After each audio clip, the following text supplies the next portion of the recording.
Tonight, CBS 2 has learned some of the same international flights that are being blamed for the explosion of coronavirus in our area are still operating. So what are leaders doing to prevent another outbreak? CBS 2's Lisa Rozner demanding answers.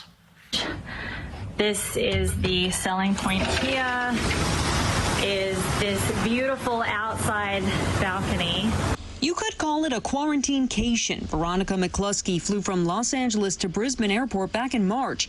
But first, she and fellow arriving travelers were forced by Australian federal police to kick up their feet in a five-star hotel for 14 days. I asked, what do I have to do to stay here for another 2 weeks?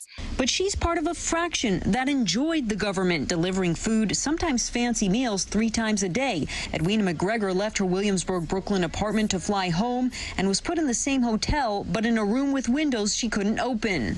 Every few days, they would have nursing staff or doctors call you on, in your room.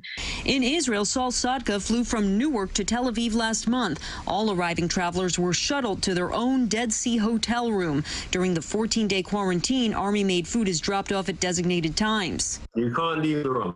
It's a unpleasant experience. Last week, Israel transitioned to requiring travelers self-isolate at home. Rita Stivelman arrived to Israel from Newark Saturday. Somebody did call and looked for me. Spain, Taiwan, Germany, Italy, and most recently the UK adopted similar measures. Iceland plans to give visitors COVID-19 tests upon arriving at the airport. But right now in the U.S., asymptomatic travelers can get off a flight and come straight to a public place like a supermarket or a park and interact with others. That's because the CDC only recommends a 14-day quarantine.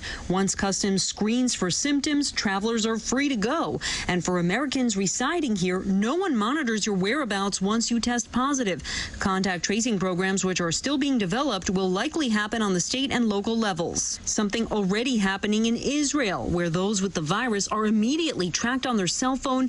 Data is used to warn others, and you can't opt out. Josh Pugh lives in the East Village and helps Aussies relocate to the New York City area. It's really difficult to see that it's quite easy to come back and not have to adhere to the rules. He believes his home state in South Australia has not seen new cases in the last few weeks because of the rules. You must do this, and there are fines involved in many states, some quite hefty fines if you break the rules. But as for the U.S., we can only blindly trust that travelers take it seriously, and the U.S. gets on board with a better tracking system so we don't see another spike anytime soon.